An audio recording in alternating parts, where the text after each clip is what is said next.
하나님은 우리의 피난처이시며 우리의 힘이시며 어려운 고비마다 우리 곁에 계시는 구원자이시니 땅이 흔들리고 산이 무너져 바닷속으로 빠져들어도 우리는 두려워하지 않는다.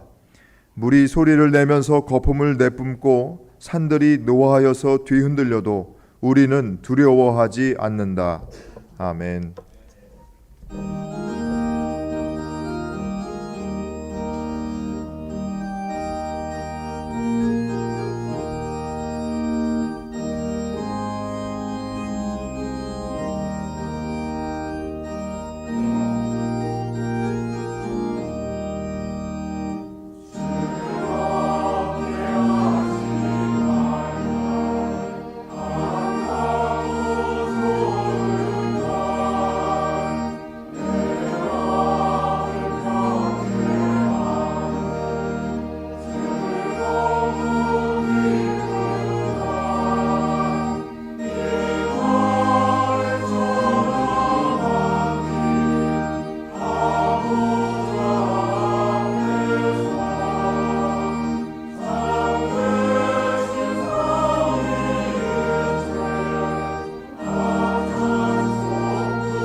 교동문 24번 시편 46편의 말씀입니다. 하나님은 우리의 피난처시요 힘이시니 그러므로 땅이 변하든지 산이 흔들려 바다 가운데에 빠지든지 바닷물이 솟아나고 뛰놀든지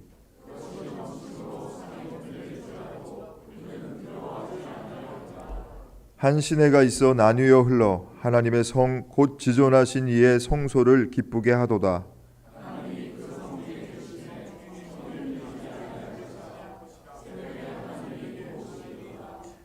그가 땅끝까지 전쟁을 쉬게 하시며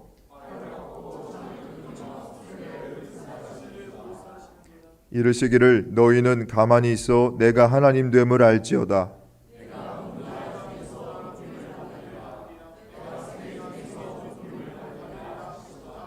만군의 여호와께서 우리와 함께 하시니 아멘. 하나님은 통회하는 마음으로 나오는 사람들을 물리치지 않으십니다. 이제 우리들의 죄를 뉘우치고 고백합시다.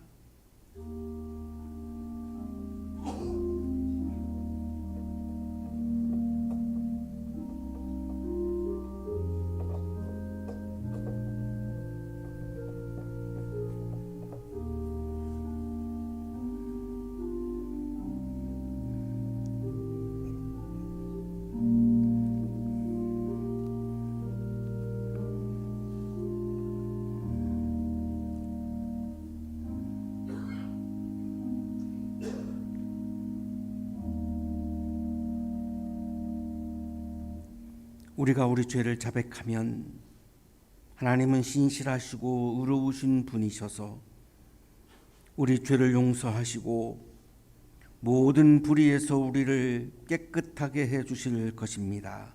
아멘.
좋은 날을 주시고 함께 예배 드릴 수 있는 은혜를 허락하신 하나님을 기뻐하고 찬양드립니다.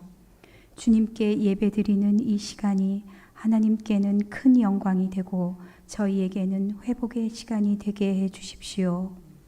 세상 일에 쫓기며 바쁜 시간 중에 기도와 찬송에서 멀어지고 나 자신도 소진시키며 살아왔습니다.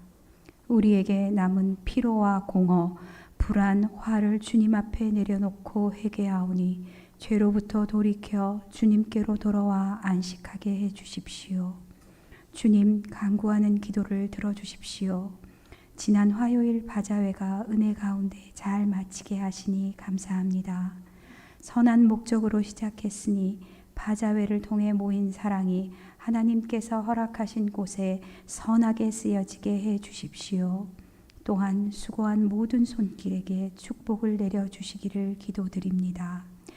교회를 위해 기도드립니다. 한양동산에 세우신 하나님의 교회가 예수 그리스도의 말씀을 따르며 살아가는 성도들이 모이는 곳이 되게 해 주십시오. 세상을 밝게 비추어 바르게 하는 교회가 되게 하시고 사랑의 실천을 통해 이웃과 함께하는 교회가 되게 해 주십시오. 이곳의 청년들이 말씀으로 힘을 얻고 큰 성취를 이루어 이 사회의 기둥이 되게 해 주십시오.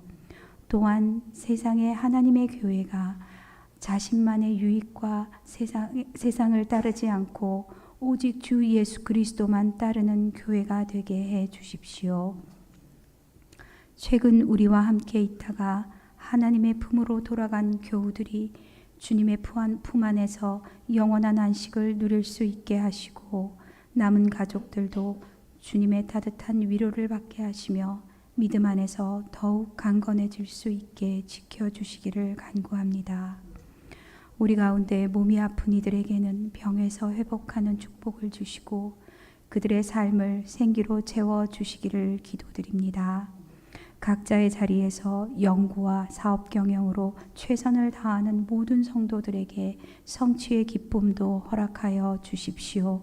지치지 않는 몸의 건강도 주시고 당당한 마음으로 자신의 목표까지 실망하지 않고 갈 수 있게 해 주십시오. 그 가운데 우리는 혼자가 아님을 기억하고 예수 그리스도 그리고 이웃과 함께 기도하며 서로를 권면할 수 있게 해 주십시오. 이 모든 간구 중에 가장 큰 바람은 이 땅에 이루어지는 주님의 뜻을 감사하고 찬미 드리는 것이니 부족한 저희의 중심을 보시고 은혜 베풀어 주시기를 간구합니다. 벌써 2025년의 마지막 한 달을 앞두고 있습니다. 또한 오실 우리의 선한 목자 예수님을 소망하고 기대하는 대림절을 앞두고 있습니다. 우리가 주님을 기다리면 예수께서 우리를 돌보아 주실 참다운 목자이심을 알기 때문입니다. 이제 곧 밝힐 대림의 촛불들을 기대하며 우리 안에 빛으로 계신 예수님과 더불어 세상을 비추게 해 주십시오. 오늘도 말씀 속에서 복음이 전해질 줄 믿습니다. 이 기쁜 말씀을 전하실 이천진 목사님께 성령의 은혜로 함께 해 주십시오. 칼로스 성가대의 찬양을 기쁘게 받아주시고 예배를 위해 수고하는 모든 손길들을 축복해 주시기를 간구합니다. 감사드리며 이 모든 말씀 세상에 공평과 정의를 실현하실 우리의 참다운 목자 예수 그리스도의 이름으로 기도드립니다. 아멘.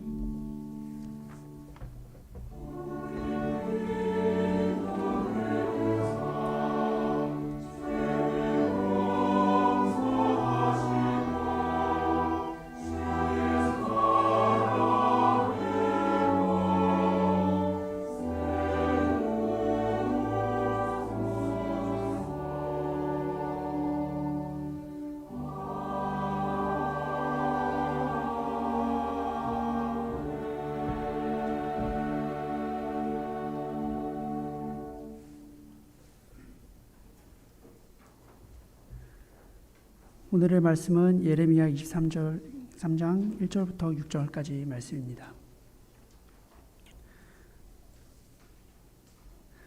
형제자매 여러분, 우리는 주 예수 그리스도의 이름으로 다시 읽겠습니다. 내 목장의 양떼를 죽이고 흩어버린 목자들아, 너희는 저주를 받으라. 나 주의 말이다. 그러므로 나 주 이스라엘의 하나님이 내 백성을 돌보는 목자들에게 말한다. 너희는 내 양떼를 흩어서 몰아내고 그 양들을 돌보아 주지 아니하였다. 너희의 그 악한 행실을 내가 이제 벌하겠다. 나 주의 말이다. 이제는 내가 친히 내 양떼 가운데서 남은 양들을 모으겠다. 내가 쫓아냈던 모든 나라에서 모아서 다시 그들이 살던 목장으로 데려오겠다. 그러면 그들이 번성하여 수가 많아질 것이다. 내가 그들을 돌보아 줄 참다운 목자들을 세워줄 것이니 그들이 다시는 두려워하거나 무서워 떠는 일이 없을 것이며 하나도 잃어버리는 일이 없을 것이다. 나 주의 말이다. 내가 다윗에게서 의로운 가지가 하나 돋아나게 할 그 날이 오고 있다. 나 주의 말이다. 그는 왕이 되어 슬기롭게 통치하면서 세상에 공평과 정의를 실현할 것이다. 그 때가 오면 유다가 구원을 받을 것이며 이스라엘이 안전한 거처가 될 것이다. 사람들이 그 이름을 주님은 우리의 구원이시다 라고 부를 것이다. 아멘. 구약의 말씀입니다. 감사합니다.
은혜로운 찬양해 주신 우리 성가대원들에게 다시 한번 감사의 박수하겠습니다.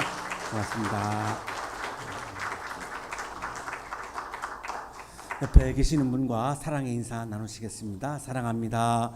보고 싶었습니다.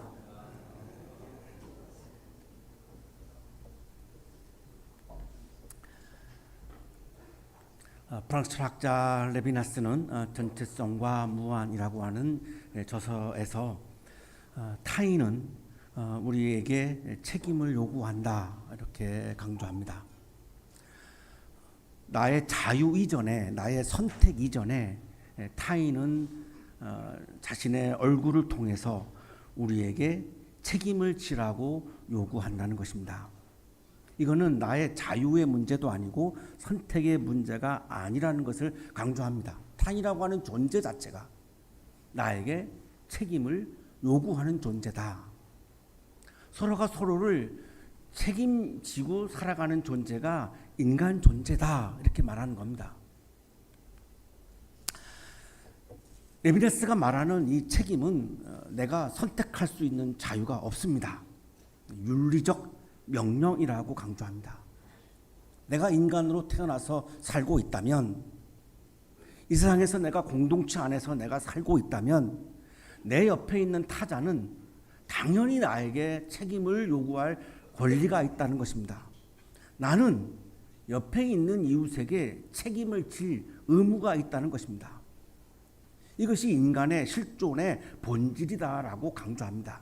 윤리적 명령임을 강조합니다.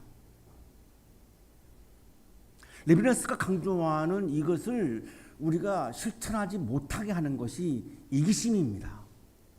이기적인 마음을 갖는 한 내가 이웃을 책임을 지는 마음이 일어날 수가 없습니다. 이 이기심이 발전해서 기독교 신앙 안에까지 들어옵니다. 신앙이란 예수님을 닮고 예수님의 말씀을 따르고 예수님의 삶을 따라가는 것이 신앙인데, 예수님은 이기적인 분이 아니었습니다. 십자가를 지신 분이죠. 그런데 신앙의 동기를 이기심으로 조장합니다. 기독교 영성이 아니죠. 기독교 신앙이 아닙니다. 레비나스는 유실론자였습니다. 그래서 그런지 모르지만 타인은 하나님의 계시라고까지 말합니다. 하나님이 나에게 주신 계시이기 때문에 당연히 나는 옆에 있는 내 이웃을 책임질 의무가 있다. 그것이 윤리이다라고 강조하는 겁니다. 이게 신앙이죠. 이게 영성이죠. 레비나스의 이 말은 오늘 우리들에게도 굉장히 울림을 주고 있는 이야기이고, 특히 진정한 리더는 타인을 책임지고 타인의 생명을 지키는 자임을 강조합니다. 진정한 지도자는, 진정한 리더는 타인을 지배하고 타인을 억누르고 타인을 이용하는 사람이 아니고, 진정한 지도자는 타인의 생명을 지키고 타인의 삶을 책임지는 사람이다라고 하는 걸 강조합니다. 우리 사회가 더욱더 좋아지고 건강해지려면 지도자들이, 리더들이 사람들을 지배하고 이용하는 리더가 아니라 사람들을 책임지고 사람들을 지키는 리더가 생겨지고 많아져야 그 사회와 공동체는 건강해집니다. 저는 개인적으로 좀 아쉬운 부분이 있습니다. 우리 국민들은 참 위대하고 우리 대한민국은 참 위대한 나라입니다. 저는 굉장히 한국인으로 태어난 것을 감사하는 사람입니다. 다 좋은데 종교 지도자와 정치 지도자만 조금 분발해줬으면 좋겠습니다. 이 두 분야의 지도자가 좀 낙후되어 있습니다. 이걸 선진국으로 막 가는 우리나라를 끌어내리는 요인 중에 하나입니다.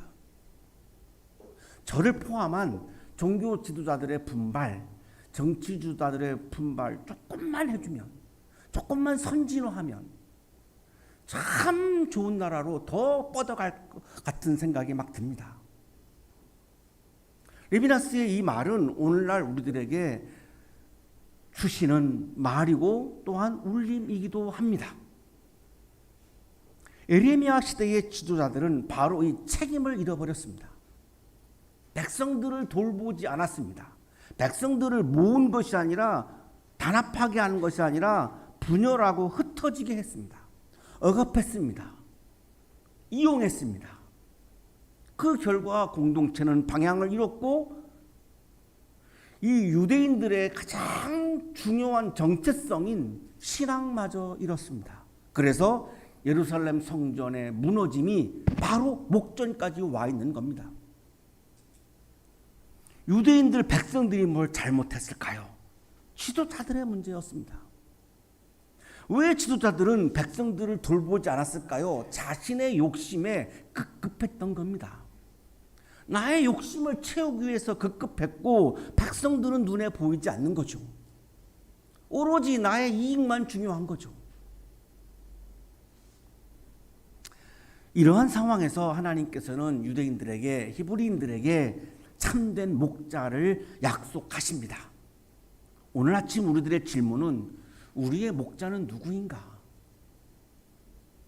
우리의 생명을 책임지고 우리의 행복을 책임지고 나 자신을 책임질 수 있는, 나를 돌보아줄 수 있는 진정한 목자는 그러면 우리에게는 누구란 말인가? 누가 목자인가? 나는 누구를 책임져야 하는가? 에비나스의 말에 따르면 책임지는 것은 윤리적 명령이라고 말했는데 내가 지금 이 순간에 책임져야 하는 사람은 누구인가? 내가 책임져야 하는 사람인데 내가 책임을 회피하고 있는 사람은 누구인가? 이것이 오늘 우리들의 질문입니다. 그리스도인들이 예배의 자리에서 이런 질문을 해야죠. 내가 어떻게 하면 더 이기적으로 살 수 있을까? 내가 어떻게 하면 더 이익을 볼 수 있을까? 이런 질문이 아니라 나는 누구를 책임져야 하는가? 나는 누구를 책임을 회피하고 있는가? 우리의 진정한 목자는 누구인가? 이런 질문을 해야죠.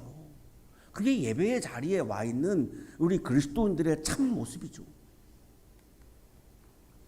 이러한 상황에서 하나님께서는 이 거짓 목자들을 심판을 선언합니다. 무섭습니다. 이렇게 말씀하시죠. 내 목장의 양떼를 죽이고 흩어버린 목자들아, 너희는 저주를 받아라. 나 주의 말이다. 하나님께서는 아주 무서운 말씀을 하십니다. 백성들을 책임지지 않고 백성들을 돌보지 않는 지도자들에 대해서 굉장히 보기 드문 표현입니다. 성서에서 하나님이 저주를 받아라 이런 표현 거의 잘 안 하십니다. 오늘 23장 1절은 무서운 말씀이에요. 저주를 받아라. 이 말씀은 수천 년 후에 와 있는 이 말씀을 성소 일과로 받고 있는 오늘 아침 우리들에게도 주시는 말씀이라는 것입니다.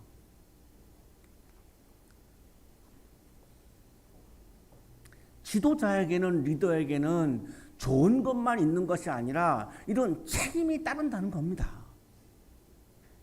이런 책임을 지지 못할 사람은 지도자로 나서면 안 되는 거죠.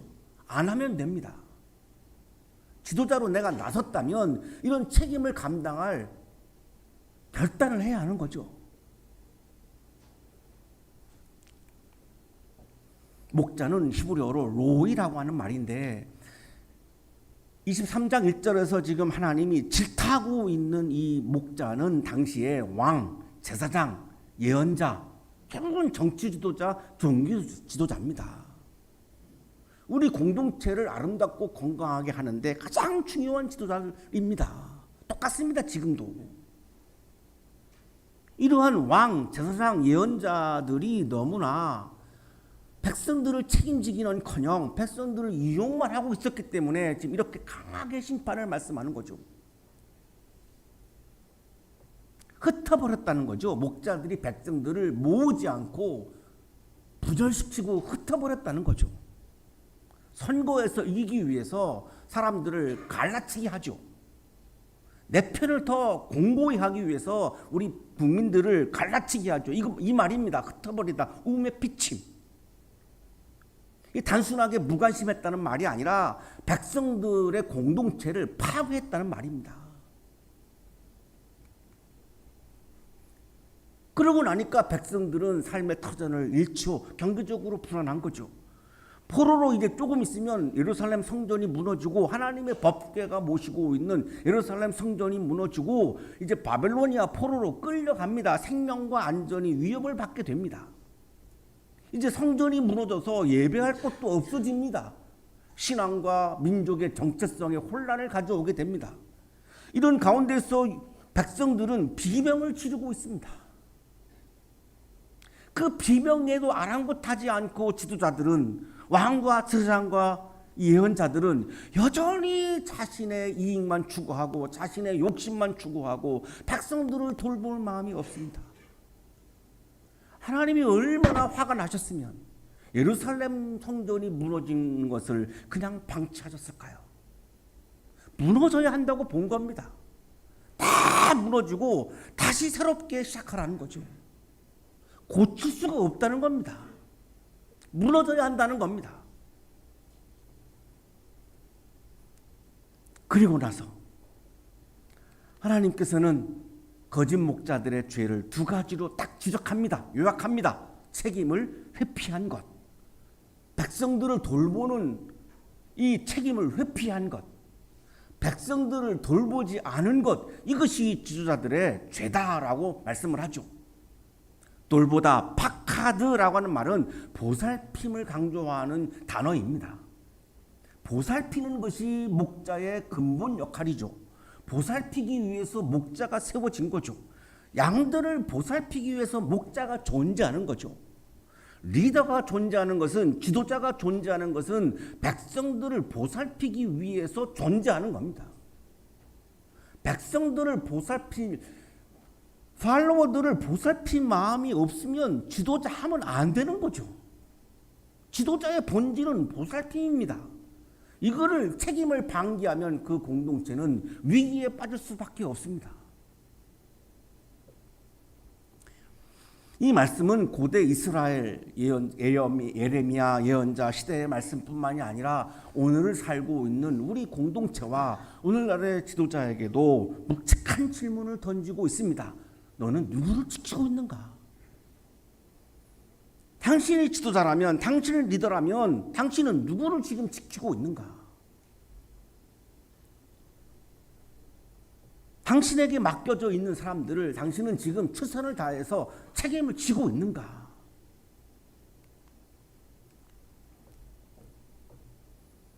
거짓 목자들을 질타하신 후 안 되겠으니까 하나님이 직접 내가 목자하겠다고 말씀합니다. 이제는 내가 친히 내 양떼 가운데서 남은 양들을 모으겠다. 내가 목자가 친히 되겠다. 어떡하느냐? 지도자를 세웠더니 거짓 목자로 타락하고 백성들을 돌보지 않고, 그래서 나라가 무너지게 생겼고 성전이 무너지게 생겼고, 내가 직접 나서서 목자할 수밖에 없겠구나. 내가 목자하겠다는 겁니다. 놀라운 선언이죠. 이제 양들을 책임지고 양들을 돌보는 목자는 인간이 아니고 왕도 아니고 제사장도 아니고 예언자도 아니고 이제 하나님 자신임을 선언하는 거죠. 아무리 사람들이 책임을 방기해서 공동체를 위험에 몰아넣어도 나는 공동체가 무너지는 것을 방치하지 않겠다. 내가 친히 목자가 되어서라도 나는 공동체를 지키겠다. 이거를 에스겔 34장에서도 계속 내가 친히 내 양을 먹이리라. 시편 23편에서 여호와는 나의 목자시니, 내가 친히 목자가 되겠다고 말씀하는 거죠. 그런 다음에 내가 이제 참나온 목자를 세우겠다. 이 백성들을 지키고 책임지고 돌보는 참나온 목자를 내가 세우겠다. 지도자를 교체하겠다는 말이 아닙니다. 지도자 한 사람을 교체한다고 해서 공동체가 건강해지지 않습니다. 이 공동체를 건강한 공동체로, 믿음의 공동체로, 신앙의 공동체로, 하나님의 공동체로 내가 지키겠다는 겁니다. 그것을 위해서 나는 참다운 목자를 세우겠다는 겁니다. 그렇게 되면 이제는 잃어버리지 않는 공동체가 된다는 겁니다. 여기 잃어버리지 않는다라고 하는 말은 강력한 구원의 언어입니다. 구원하겠다는 거죠. 오늘 에레미야 23장에서 예루살렘의 회복, 이스라엘의 회복은 세 단계로 전개가 되고 있죠. 하나님이 직접 목자가 되시겠다. 새로운 목자를 세우시겠다. 그리고 이제 남아있는 5절, 6절에 가면 메시아라고 하는 새로운 왕을 통해서 공평과 정의로 다스리는 공동체를 이루어 나가겠다. 이렇게 말씀합니다. 이게 참된 목자죠. 이거를 의로운 가지라고 표현합니다. 5절에서 의로운 가지. 이게 바로 참다운 목자를 상징하는 말입니다. 이 가지라고 하는 단어는 메시아를 상징하는 단어입니다. 내가 다윗에게서 의로운 가지가 하나 돋아나게 할 그날이 오고 있다. 참다운 목자를 내가 세울 것인데 그 참다운 목자는 새로운 왕, 새로운 메시아다. 새로운 메시아를 내가 세울 터인데 그 새로운 메시아는 백성들을 지배하고 억압하고 이용하는 그런 거짓 리더가 아니라 공평과 정의를 가지고 백성들을 다스리는 진정한 목자이다. 그것이 내가 세우는 참다운 목자요, 새로운 목자이다. 이 새로운 목자는 공평, 미슈파트, 법적인 용어입니다. 판결을 의미하는 건데 똑같은 저울을 단다는 의미입니다. 누구에게는 이 법을 적용하고 누구에게는 이 법을 적용하는 것이 아니라 모든 사람에게 똑같이 법을 적용한다는 말이 이 미슈파트라고 하는 공평의 의미입니다. 새로운 메시아는 이 공평을 가지고 백성들을 보살핀다는 거죠. 정의, 제다카. 히브리인들은, 유대인들은 정의와 구제를 모두 제다카라고 하는 용어로 사용합니다. 이유가 있습니다. 유대인들의 전통적인 생각 중에는 구제는 정의다라고 생각하는 겁니다. 구제는 시혜를 베푸는 것이 아니라 정의라고 보는 겁니다. 이제 새로운 메시아, 새로운 지도자, 참된 목자는 이런 정의와 공평을 가지고 백성들을 돌보고 백성들을 지키는 그러한 지도자로 우뚝 서서 이 나라를 다시 세울 것이다. 그때가 오면 유대가 구원을 받을 것이다. 남왕국이 구원을 받을 것이다. 이스라엘이 안전한 거처가 될 것이다. 북왕국이 이제는 안전한 거처가 될 것이다. 드디어 오늘의 말씀의 절정은 이 마지막 구절입니다. 이 과연 메시아가 누구인가? 이 참된 목자가 누구인가? 공동체가 다 와야되어지고 무너지고 나라가 무너지고 이제 성전까지 무너지고 법궤까지 다 빼앗겨버리고 유대인들이 바벨로니아라고 하는 나라에 가서 이제 포로로 살게 되고 노예로 살게 되고 이러한 상황에서 새로운 목자, 참된 목자, 메시아, 새로운 왕을 하나님께서 세우시는데 이 메시아의 이름을 밝히십니다. 이 메시아의 이름이 오늘 본문의 절정입니다. 주님은 우리의 구원이시다. 이게 메시아의 이름입니다. 누굴까요? 예수 그리스도입니다. 예수라고 하는 말의 뜻이 우리를 구원하다라고 하는 뜻입니다.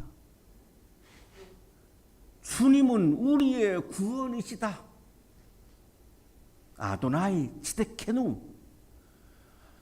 이게 신약시대에 와서 그리스도, 예수 그리스도에게서 완성되어지는 주님의 말씀입니다. 이 새로운 가지, 의로운 가지, 공평과 정의로 통치하는 이 새로운 왕, 새로운 메시아는 어느 누구도 아니고 정치적 왕도 아니고 그분은 하나님의 뜻을 따라서 하나님의 백성들을 성실하게 돌보고 보살피는 의로운 통치자라는 겁니다. 그 의로운 가지, 의로운 통치자는 바로 신약에서 완성되는 예수 그리스도라고 하는 겁니다. 그분이 우리의 진정한 목자이다. 그분이 성실한 목자이다. 그분이 진정한 왕이다. 진정한 메시아이다. 우리가 주인으로 모시고 왕으로 모시고 우리가 찬양하고 경배 드려야 하는 진정한 목자이다. 그러니 타락한 사람의 지도자를 보며 너무 절망하지 말아라. 예수 그리스도 진정한 목자가 오실 것이다. 그분을 기다려라. 그분을 기다리는 절기가 다음 주일부터 시작되는 대림절기입니다.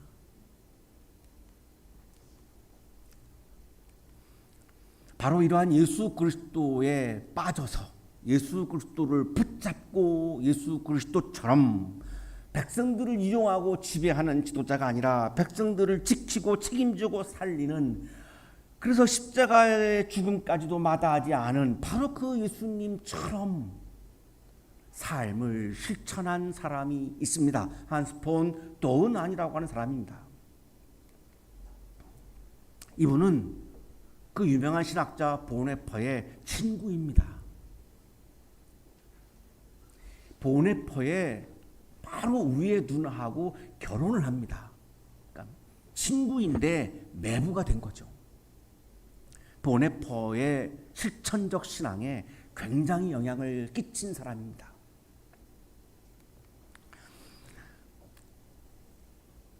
레비나스가 말한 타자의 얼굴의 요청에 대해서 응답하는 책임을 지는 삶을 자기의 생명으로 대답한 사람이고 응답한 사람입니다.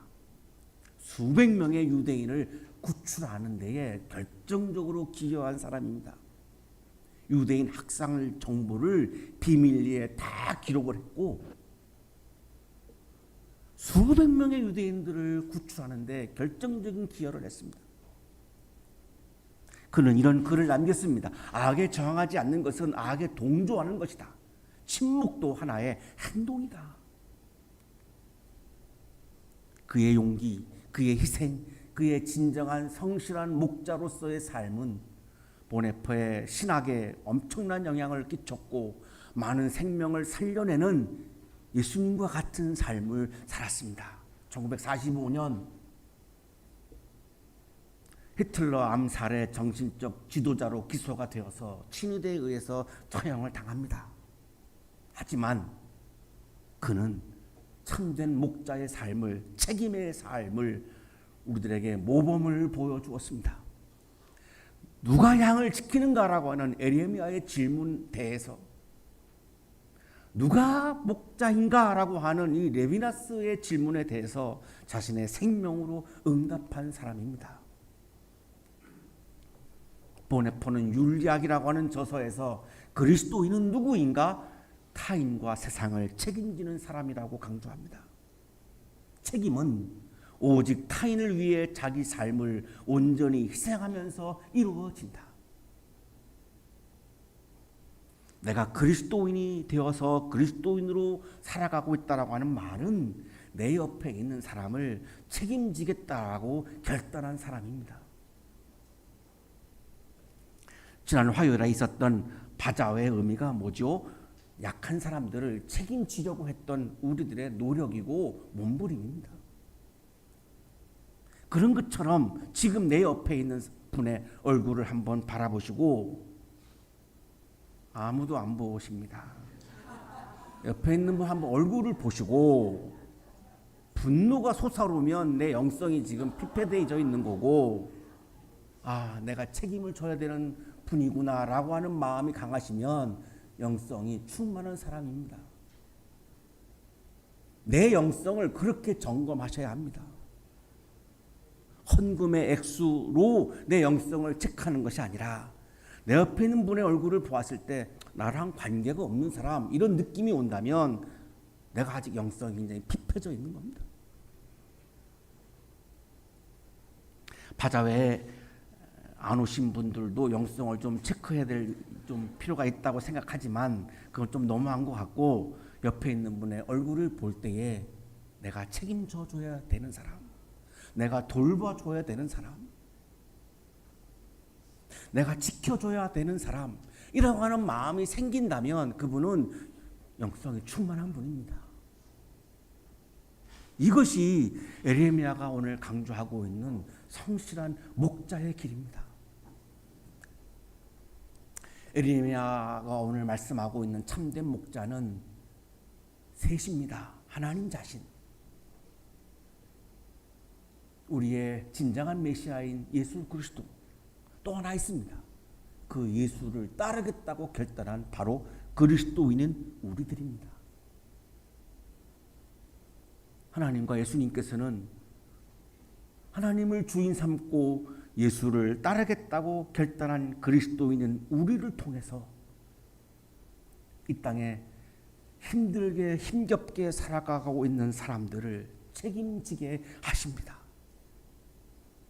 타인의 생명과 삶을 책임지는 그리스도인으로 내가 살아갈 때에 바로 그 삶이 하나님과 연합하는 삶이고 예수님과 연합하는 삶이고 영성신앙에서 가장 강조하는 영성의 길의 마지막 고울인 하나님과의 연합의 길을 내가 걸어가고 있는 것입니다.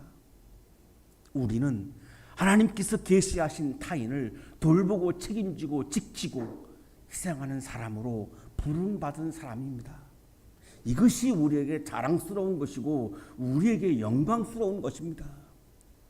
내가 높은 자리에 올라가서 영광스러운 것이 아니라 내가 타자를 책임지는 삶을 살아가고 있는 내 자신을 바라보면서 우리는 영광스러워할 수 있는 것입니다. 사랑하는 한양 가족 여러분, 성실한 목자이신 예수 그리스도 안에서 우리에게 선물로 허락해 주신 타자들을 내가 책임지고 돌보고 지켜주면서 이 세상에 하나님의 공의와 사랑을 드러내는 멋진 그리스도인으로 살아가시길 간절히 축원합니다.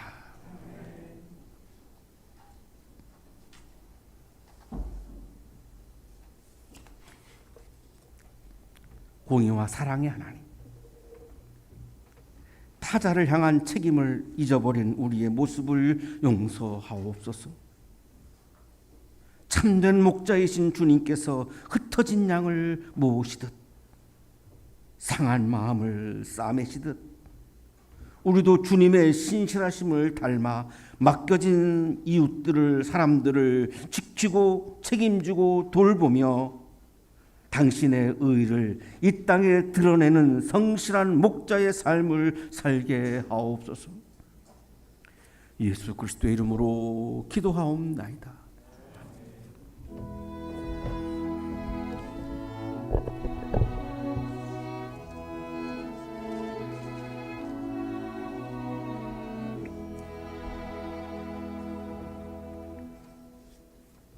교회 소식 전해드립니다. 자, 오늘은 창조절 12째 주일이자 왕국 주일입니다. 다음 주일은 대림절 첫째 주일로 해당 성서일과 본문은 이사야 2장 1절에서 5절까지의 말씀입니다. 이 본문 가지고 담임 목사님께서 주님의 길, 평화의 길이라는 제목으로 설교해 주실 텐데 주중에 성서 본문 묵상하시고 예배 참여해 주시기 바랍니다. 다음 주일부터 대림절이 시작됩니다. 대림절을 맞이하여서 묵상집을 나누어 드립니다. 나가실 때 예배당 로비에서 한 부씩 가져가셔서 우리에게 생명의 빛을 주시는 예수님 탄생 기다리면서 은혜의 시간 보내시기 바랍니다. 참고로 대림절은 11월 30일 다음 주일부터 성탄절까지입니다. 모임 안내입니다. 오늘 점심 식사 후에 선교회별 원래 회의가 있습니다. 선교회 회원들께서는 기억하시고 함께 자리해 주시기 바랍니다. 청년교회 모임은 예배 후 식탁교제로 친교실에서 모이겠습니다. 지난주 화요일 여선교회와 재무부가 주관하는 바자회, 우리 한양대학교의 사랑 나눔 바자회가 교우 여러분들의 아주 적극적인 이 참여와 또 기도로 성황리에 마칠 수 있었습니다. 귀한 섬김으로 함께해 주신 우리 여선교회와 교우 여러분께 감사를 드리고 또 오늘 예배 후에는 이 남은 바자회 물품을 판매한다고 합니다. 관심을 가지고 이웃사랑을 실천하는 일에 끝까지 동참해 주시기 바랍니다. 혼인 광고입니다. 양일승 성도님의 차남 되시는 양준선님 12월 7일 주일 낮 12시에 경기도 이천 빌라드 아모르에서 혼인을 합니다. 제가 좀 설명을 드리면 이 양준선님은 지금 현재 캐나다에 거주 중이시고 지난번에 광고 드린 대로 캐나다의 벨 코퍼레이션이라고 하는 회사에 얼마 전에 취업을 했습니다. 그러다 보니까 이 스케줄이 일정이 부득이하게 주일로 잡혀서 교회 여러분들께 좀 양해의 말씀을 드리고 믿음의 가정 이룰 수 있도록 여러분 기도해 주시고 또 많이 축하도 해 주시기를 부탁을 드리겠습니다. 자, 오늘 우리 교회에 새로 오신 분을 교회 여러분께 소개해 드립니다. 먼저 오늘부터 성가대로 섬기기로 하신 우리 학교 한양대학교 성악과죠. 허도혜님. 자, 어디 계실까요? 잠깐 자리에서 일어나 주실까요? 테너로 섬기기로 하셨다고 합니다. 네, 베이스? 네, 베이스라고 하네요. 네, 감사합니다. 인사드리시고요. 한 분 더 있습니다. 자, 소프라노 이거 적혀 있는 게 맞겠죠? 소프라노이신데 나혜리님 어디 계신가요? 소프라노? 네, 성악과 감사합니다. 네, 오늘부터 우리 성가대에서 섬겨주시는데 앞으로 여러분들 따뜻하게 맞이해 주시기 부탁을 드립니다. 자, 그리고 방문하신 분들 소개해 드립니다. 두 분이 함께 오셨는데요. 한양대학교 총동문회 부회장이시고 르완다 연합대학교 기획처장 또 한양대 갈등문제연구소 전문위원으로 계신 박진호님, 네, 어디 계신가요? 또 한 분 같이 오셨는데 르완다 연합대학 총장이십니다. 이창기님, 네, 오늘 두 분 예배당에 함께 방문해 주셨습니다. 감사합니다. 자, 그리고 기타 교회 소식과 예배 안내는 여러분 가지고 계신 주보를 참조하시면 되겠습니다. 이상 교회 소식 알려드렸습니다.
거룩하신 주님, 오늘 아침 우리들에게 이웃을 돌보고 책임지는 목자로서의 영성을 부어주셔서 감사합니다.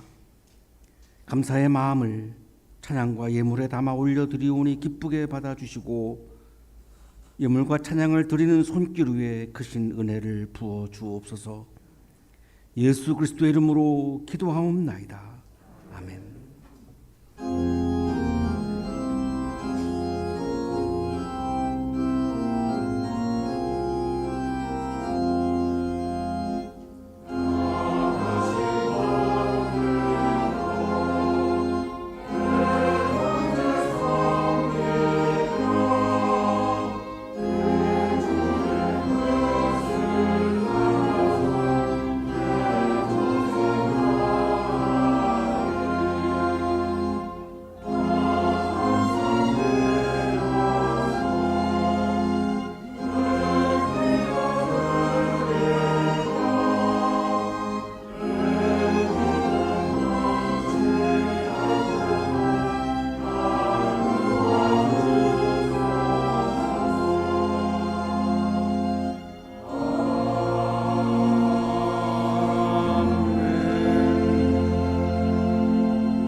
이제는 우리에게 하나밖에 없는 생명까지도 아낌없이 사랑으로 나누어 주시는 예수 그리스도의 은혜와 오늘도 우리에게 말씀을 주시는 하나님의 사랑하심과 생명의 기운을 주시는 성령의 역사하심이 이웃을 책임지는 성실한 목자로서의 삶을 결단하며 세상을 향하여 힘차게 나아가는 우리 모든 한양 가족들의 삶 속에 지금부터 영원토록 함께 하시기를 간절히 축원하옵나이다. 아멘.